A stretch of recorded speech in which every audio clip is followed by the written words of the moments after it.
Hello friends, welcome to my YouTube channel best electric platform. Previous lecture में हमने ohm's law, resistance और resistivity को के बारे में पढ़ा था। चलिए आगे कंटिन्यू करते हैं। आज हम जानेंगे कि टेम्परेचर का इफेक्ट क्या होगा मटेरियल्स पर। जैसे इलेक्ट्रिकल में बेसिकली हम तीन टाइप में मटेरियल डिवाइड करते हैं: कंडक्टर, सेमीकंडक्टर, इंसुलेटर।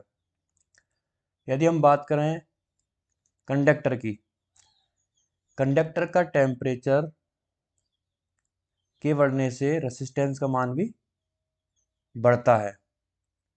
इसीलिए कंडक्टर का कोफिशेंट जो होता है, हमारा टेम्परेचर कोफिशेंट, वो कैसा होगा?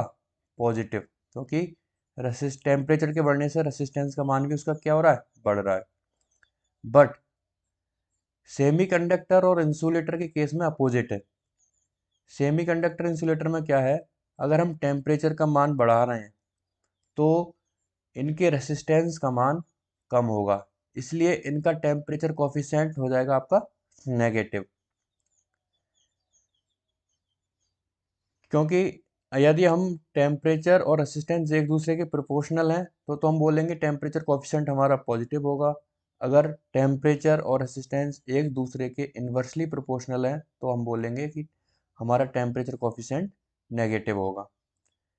एक एग्जांपल, कार्बन का टेम्परेचर कोफिशिएंट नेगेटिव होता है, ये आपको याद कर लेना है। ग्राफ को आप अच्छे से देख लेना। ग्राफ के अगर आप समझ गए तो आपको याद करने की जरूरत नहीं है, बस एक बार समझ लो, ऑटोमेटिक आपको याद हो जाएगा।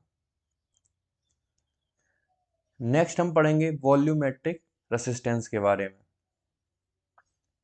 वॉल्यूमेट्रिक का मतलब है कि कोई कंडक्टर है जिसकी लेंथ L है और एरिया उसका A माना है हमने, तो वॉल्यूम को हम रिप्रेजेंट करेंगे V से, लेंथ को हम करेंगे L से और एरिया को करेंगे हम A से। हम जानते हैं कि R बराबर रो L अपॉन A, ये रेसिस्टेंस का फॉर्मूला होता है, ये हम पहले ही पढ़ चुके हैं। आज हम बात करेंगे कि वॉल्यूम रेसिस्टेंस इसका कैसे निकालते हैं।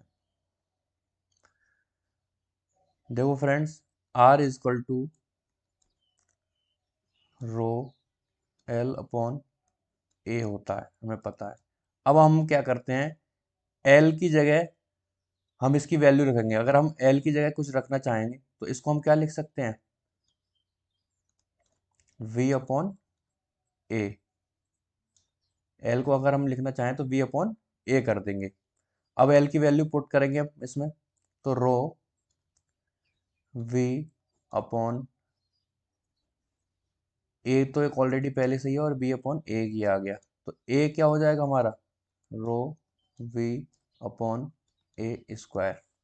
एक फॉर्मूला था आपका फ्रेंड्स, ये आ गया फर्स्ट। सेकंड अगर हम बात करें,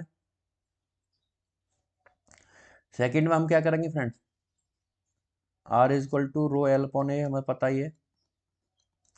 अब हम A की वैल्यू पुट करेंगे। A की वैल्यू क्या होगी?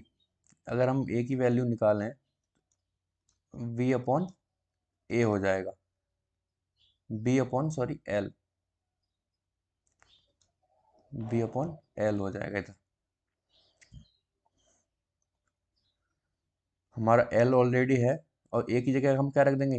B अपॉन L, तो L जो नीचे है वो हमारा कहाँ पहुंच जाएगा? ऊपर। तो रो L स्क्वायर अपॉन V। तो हमारा बेसिकली कितने फॉर्मूले हो गए अब? R इज इक्वल टू, एक तो हमारा बेसिकली यही होता ही है, रो L अपॉन A। दूसरा हमारा ये वाला निकल के आया, रो V अपॉन A स्क्वायर। तीसरा हमारा ये आया है, रो L स्क्वायर अपॉन V। हमारा मेन फॉर्मूले ये आपको याद कर लेने हैं, कैसे आए ये मैंने आपको बता दिया है। ओके फ्रेंड्स, तीनों मोस्ट इंपोर्टेंट फॉर्मूले हैं। अब इनसे क्या क्या न्यूमेरिकल्स पूछे जाते हैं, वो मैं आपको बता देता हूँ। जैसे हम इसके न्यूमेरिकल्स देखते हैं क्या क्या क्वेश्चन इससे बन सकते हैं। इस क्वेश्चन 1 हम ले लें तो अगर क्वेश्चन ऐसे आता है कि यदि किसी कंडक्टर का वॉल्यूम कांस्टेंट है तब उसकी लेंथ को अगर हम 3 गुना बढ़ा दें यानी 3 टाइम्स बढ़ा दें, इंक्रीज कर दें, तब उसके रेसिस्टेंस का मान या रेसिस्टेंस के मान पर क्या इफेक्ट पड़ेगा। ऑप्शन में आ जाएंगे आपके 3 गुना हो जाएगा, 6 गुना हो जाएगा या 9 गुना हो जाएगा या कोई चेंज नहीं होगा। बहुत सारे ऑप्शंस आपके आ सकते हैं। तब इसका आंसर क्या होगा फ्रेंड्स, देख लें। लेंथ को हमने बढ़ाया है तो हम जानते हैं, अभी हमने एक फॉर्मूला अभी निकाला था, R is equal to rho L square upon V. अब हम क्या करेंगे, इसमें लेंथ हमारी कितनी गुना होगी, 3 टाइम्स। तो रो आपका ये आ गया, लेंथ की जगह हम रखेंगे 3L और वॉल्यूम हम रख देंगे सेम। तो स्क्वायर अगर हम खोलेंगे तो 3 का कितना हो जाएगा, 9L स्क्वायर अपॉन वी। यानी कि आपको फ्रेंड्स साफ दिख रहा है कि हमारा अगर 3 गुना लेंथ बढ़ा दी जाए, वॉल्यूम कांस्टेंट है, तो हमारा रेसिस्टेंस कितने टाइम बढ़ जाएगा फ्रेंड्स, 9 टाइम, यानी 9 गुना या 9 time. Okay. Second second question आपसे ये पूछ सकता है सेम, अगर हम V कांस्टेंट रखें, किसी कंडक्टर का वॉल्यूम कांस्टेंट है, उसके अगर एरिया को हम 3 टाइम्स बढ़ा दें, 3 टाइम्स इंक्रीज कर दें, तो हमारा रेसिस्टेंस पर क्या इफेक्ट पड़ेगा, घटेगा, बढ़ेगा, बहुत सारे हो सकते हैं। यहाँ इस वाले केस में हमारा रेजिस्टेंस क्या हुआ, 9 टाइम या 9 गुना बढ़ा था, इंक्रीज हुआ था पहले वाले केस में। दूसरे वाले केस में हम देखते हैं, हमने फॉर्मूला अभी देखा है, R is equal to rho, V constant था और इसमें एरिया स्क्वायर था, ये भी फॉर्मूला था। अब इसमें हम क्या करेंगे, ए की जगह हम क्या रखेंगे 3A, 3 टाइम बढ़ा दिया है, तो हमारा रो वॉल्यूम क्या निकल के आएगा, 1/9 रो V अपॉन ए स्क्वायर। यानी इस वाले केस में क्या हुआ, इस वाले केस में हमारा जो एरी रेसिस्टेंस है वो हमारा 1/9 गुण टाइम्स, यानी कि 9 गुना क्या हो गया, डिक्रीज। पहले वाले केस में हमारा इंक्रीज हुआ था और दूसरे वाले केस में क्या हुआ, डिक्रीज हो गया। ये आप यहाँ से समझ सकते हैं। तीसरा क्वेश्चन फ्रेंड्स, और भी टाइप से एग्जाम में घुमा के दे सकता है एग्जाम में। जैसे कि बोलेगा वो, किसी चालक की लेंथ को खींचकर 3 टाइम्स बढ़ा देते हैं। यहाँ पर उसने क्वेश्चन में मेंशन कर दिया वॉल्यूम कांस्टेंट, अगर वो वॉल्यूम कांस्टेंट मेंशन ना करके लिख देगा कि हमारा खींच कर, यानी कि उसको हम खींच कर अगर 3 टाइम्स बढ़ाते हैं तब उसका रेसिस्टेंस पर क्या इफेक्ट पड़ेगा, तब भी हमारा ऊपर वाला जो क्वेश्चन है सेम रहेगा, जो आंसर आएगा। क्यों, क्योंकि खींच कर बढ़ाने का मतलब ये है कि वायर का मटेरियल वही है, यानी वॉल्यूम सेम है, बस उसको खींच कर बढ़ा रहे हैं, तो उसके साथ साथ क्या हो रहा है, उसका एरिया भी कम हो रहा है।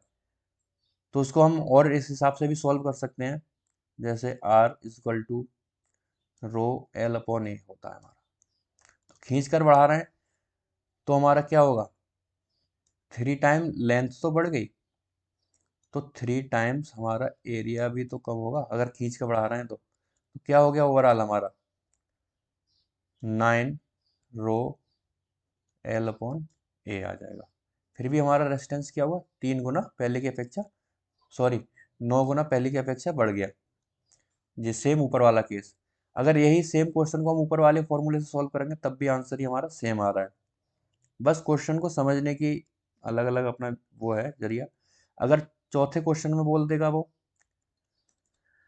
कि किसी कंडक्टर की लेंथ को 3 गुना बढ़ा दें, उसने अब इसमें खींच कर कोई यूज नहीं किया है, केवल सिंपल लिख दिया है कि हम उसकी लेंथ को क्या कर दें, 3 गुना बढ़ा दें। तो R is equal to rho L upon A. अब इसने केवल क्या बोला है, लेंथ को 3 गुना बना दे, तो हमारा क्या हो जाएगा रेसिस्टेंस, 3 रो एल अपॉन ए, यानी कि 3 गुना रेसिस्टेंस क्या हुआ, 3 गुना ही बढ़ा है इसमें, इसमें 9 गुना नहीं बढ़ा, क्योंकि इसमें ना ही खींच कर बोला है और ना ही कांस्टेंट बोला है वॉल्यूम। तो इसमें नॉर्मल जैसा आप सॉल्व करते हो वैसे करोगे। अगर ऊपर वाली 3 कंडीशन दे रखी हैं, कांस्टेंट वॉल्यूम या खींच कर दे रखा है, तब आप वॉल्यूमेट्रिक रेजिस्टेंस फार्मूला का यूज करोगे, वरना सिंपल अपना रो एल अपॉन ए से यूज करके क्वेश्चन को सॉल्व कर दोगे।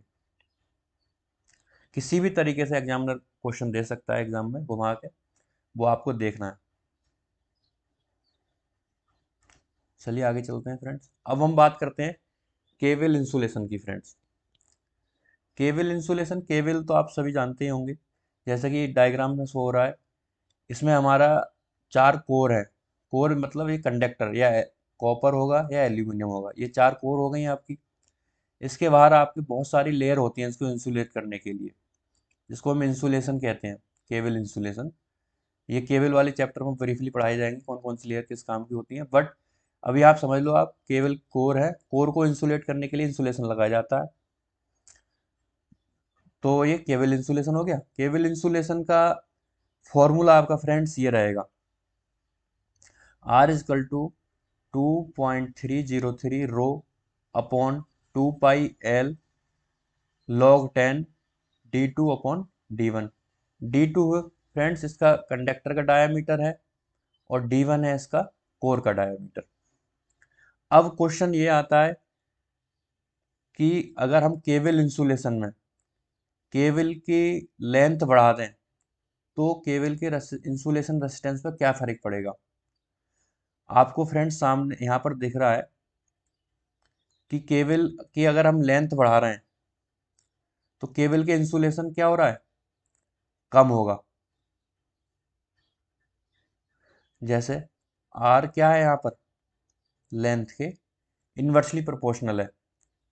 तो केबल का अगर हम लेंथ बढ़ाते हैं, तो केबल का इंसुलेशन, हमारा केबल की लेंथ बढ़ाने से केबल का इंसुलेशन क्या हो रहा है, कम हो रहा है, क्योंकि ये एक दूसरे के इन्वर्सली प्रोपोर्शनल है। अगर सेम बात करेगा कि वो केबल की रेसिस्टिविटी, केबल इंसुलेशन की रेसिस्टिविटी बढ़ा दे, तो अब केबल इंसुलेशन पर क्या फर्क पड़ेगा, तब तो आपका सेम प्रोपोर्शनल है, यानी कि आर क्या है यहाँ पर, रेसिस्टिविटी के प्रोपोर्शनल आ गया। अगर वो बात करेगा कि केबल की मोटाई बढ़ा दें इंसुलेशन की, तब रेसिस्टेंस पर क्या फर्क पड़ेगा, तो हमारा केबल की जो मोटाई यानी कि हम ब्रेड्थ बोलते हैं, वो इसकी प्रोपोर्शनल होगा। अगर ब्रेड्थ बढ़ा रहे हैं तो रेसिस्टेंस भी हमारा केबल का क्या होगा, बढ़ेगा। यानी कि लेंथ वाला मोस्ट इंपोर्टेंट, लेंथ वाला ज़्यादा पूछा जाता है। अगर केबल की लेंथ बढ़ा दें तो रेसिस्टेंस हमारा घटेगा, ना कि बढ़ेगा। वो कन्फ्यूजन कहाँ से होता है, कन्फ्यूज हम यहाँ होते हैं कि अगर हम जानते हैं कि R is equal to rho L upon A होता है, तो हम इस वाले फॉर्मूले से उसको रिलेट करके कंफ्यूज हो जाते हैं कि अगर लेंथ बढ़ा रहे हैं तो रेसिस्टेंस हमारा बढ़ेगा। बट केबल वाले केस में उल्टा है, अगर आपकी लेंथ बढ़ा रहे हैं तो रेसिस्टेंस घटेगा। अब नेक्स्ट मैं आपको सही दूसरा क्वेश्चन बता रहा हूँ। अगर वो बोल दे कि केबल की लेंथ बढ़ा दें, तब केबल कोर रेसिस्टेंस पर क्या फर्क पड़ेगा। अगर वो कोर रेसिस्टेंस बोल देता है, कोर रेसिस्टेंस, कोर रेसिस्टेंस पर क्या फर्क पड़ेगा, कोर आपकी होती है एल्यूमिनियम या कॉपर, तो कोर मतलब आपके कंडक्टर हो गया सिंपल, तब आपका ये वाला फॉर्मूला काम करेगा कोर रेसिस्टेंस पर। तो यहाँ पर आपका कोर रेसिस्टेंस के मामले में आर इस प्रोपोर्शनल हो जाएगा एल के, यानी कि लेंथ अगर बढ़ा रहे हैं कोर की तो हमारा रेसिस्टेंस बढ़ेगा। अगर इंसुलेशन की बात करें तो ये इन्वर्सली प्रोपोर्शनल हो जाएगा आपकी। ठीक है फ्रेंड्स, आई होप सबको समझ में आया होगा। अगर केबल इंसुलेशन की बिर्थ बढ़ा रहे हैं, ये बिर्थ है वो किस पे डिपेंड करेगी, हमारे वोल्टेज पर। अगर हाई वोल्टेज केबल है तो केबल की विड्थ ज़्यादा होगी, उसकी मोटाई। अगर लो वोल्टेज है तो उसकी इंसुलेशन की मोटाई जो है वो क्या होगी, कम होगी। तो ये हमारा वोल्टेज पर डिपेंड करता है केबल का। इससे यही क्वेश्चन पूछे जाएंगे, ये फॉर्मूला आपको कैसे आया, इसको प्रूफ करने की ज़रूरत नहीं है। बस आपको बस ये फॉर्मूला याद कर लेना है, जिससे आपका पूरा सब कुछ सॉल्व हो जाएगा।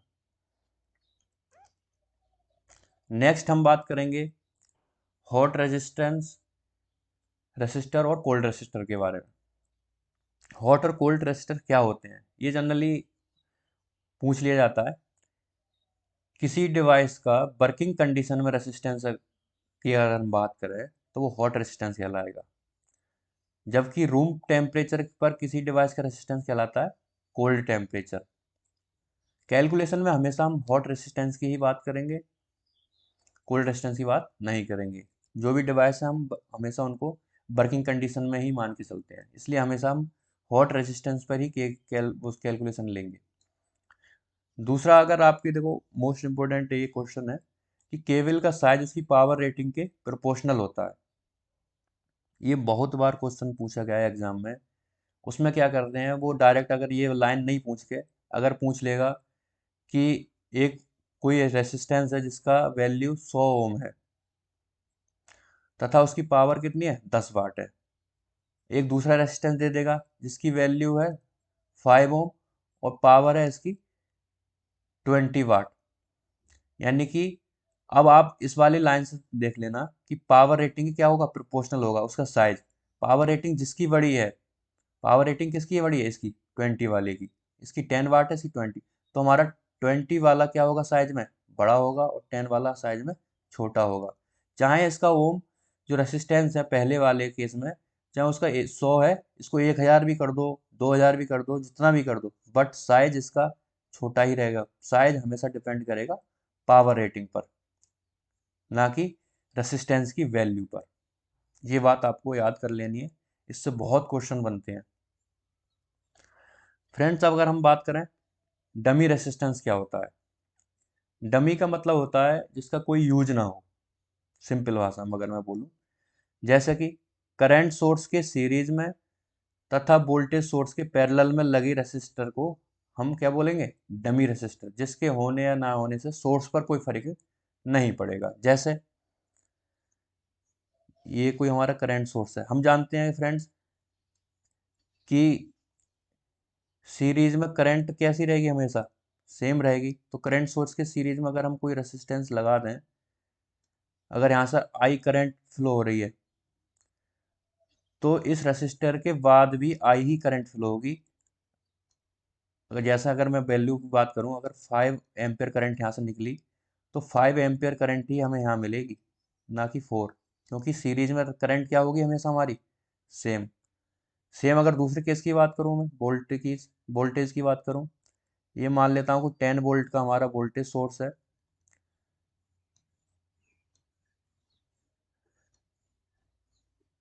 इसके पैरेलल में हमको ये रेजिस्टेंस लगा दें, जैसे कोई रेसिस्टर लगा हुआ है इसके पैरेलल में। हम जानते हैं फ्रेंड्स पैरेलल में वोल्टेज हमेशा सेम रहती है। अगर हम इस वाले पॉइंट और इस वाले पॉइंट की बात करें, तब भी आपका हमारा क्या वोल्टेज मिल रही है, 10 वोल्ट। अगर हम इस पॉइंट पर और इस पॉइंट पर बात करें, तब भी हमारी वोल्टेज मिलेगी क्या, 10 वोल्ट। इसलिए सीरीज में करंट सेम होगी और पैरेलल में वोल्टेज सेम होती है, इसी कारण हमारा डमी रेसिस्टेंस कहलाते हैं। सीरीज में करंट सोर्स के सीरीज में लगा हुआ रेसिस्टेंस और वोल्टेज सोर्स के पैरेलल में लगा हुआ रेसिस्टेंस, उससे कोई फर्क नहीं पड़ेगा चाहे लगा हो या ना लगा हो। ओके फ्रेंड्स, आई होप समझ गए होंगे। सो इस वीडियो में आज इतना ही। मिलेंगे नेक्स्ट लेक्चर में। अगर वीडियो अच्छी लगी हो तो चैनल को सब्सक्राइब करें और वीडियो को लाइक करें। Thank you.